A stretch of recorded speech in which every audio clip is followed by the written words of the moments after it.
Jorge, thanks for the update. Scrambling to make ends meet, Florida condo owners are having to foot a hefty bill for millions of dollars in structural repairs. New laws coming after that 2021 Champlain Towers condo collapse that killed 98 people are intended to prevent similar tragedies, but they are pricing some residents out. NewsNation's Xavier Walton joining us live from Surfside, Florida, with the very latest on this. Xavier, good morning. Hey, Marty, good morning. You know what? It is hard to believe that more than 3 years ago, that tragedy struck here at Surfside.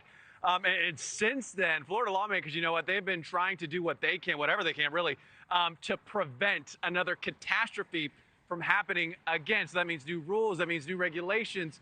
However, it's coming at a cost, and it's the condo owners that are left really struggling, left footing the bill. Let's talk about some of those new rules and regulations right now. State requirements in Florida now forcing any 3-story or 30-year-old condos or 25 years, if it's near saltwater, like where we are in Surfside, to be inspected for structural integrity by the end of this year and then every decade after. I mean, those safeguards are great, and a lot of these condo owners support it. The problem is the cost, right? Those repairs to get these condos up to code, tens of millions of dollars, pricing some owners out. In many cases, you know, they're left putting these bills in the hundreds of thousands of dollars. The owners, though, you know, when you talk to some of them, they're questioning, like, hey, why do I have to pay years of lax maintenance or subpar building standards dating all the way back to the 90s in some cases? I got an example for people. You know, this year, a 2-bedroom condo in Miami sold for between $400,000 and $500,000.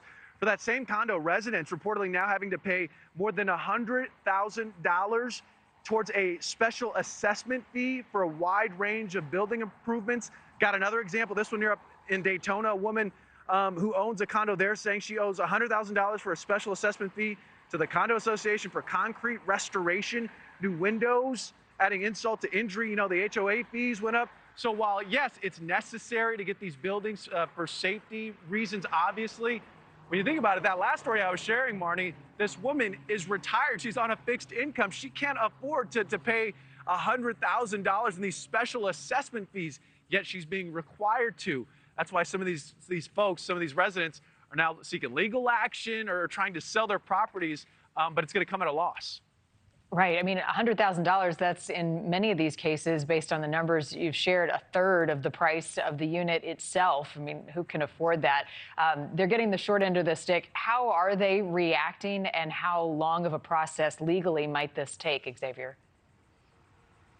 Well, it is a long process, and that's why even, you know, some of these folks, they're asking for more time from lawmakers. You know, at the end of the year, all this is supposed to be done, or at least started.